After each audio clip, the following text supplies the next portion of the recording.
सखी रे सैया से जिया पर जवन कइले बा।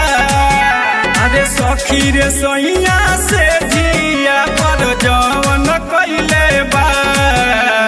पूछता शादी के पहिले कवन कवन कइले बा।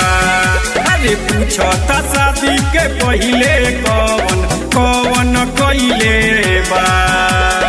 कवन यारबा कवन लभरबा मोहर लगइले बा। कवन यारबा कवन लभरबा मोहर लगइले बा। पूछता शादी के पहिले कवन कवन कइले बा। पूछता शादी से पहिले कवन कवन कइले बा।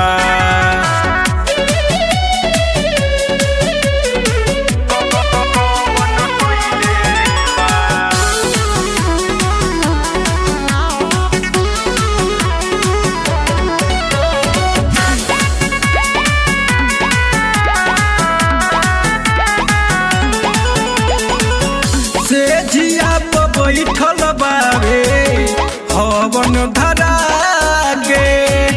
हमरा से पूछतावे पिरिया खिया के।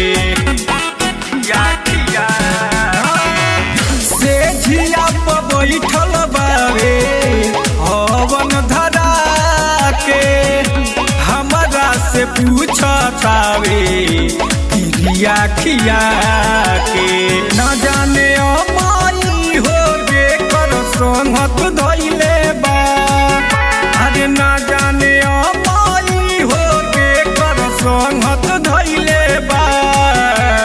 पूछता शादी के पहिले कवन कवन कइले बा। अरे पूछता शादी के पहिले कवन कवन कइले बा।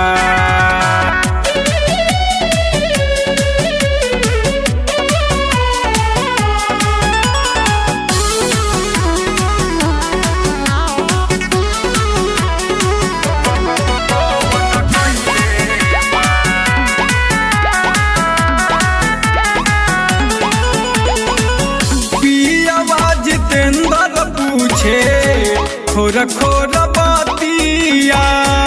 ढीला ढाला कैसे भई नैहर के थतिया। अरे बड़ा गजन भये दादा।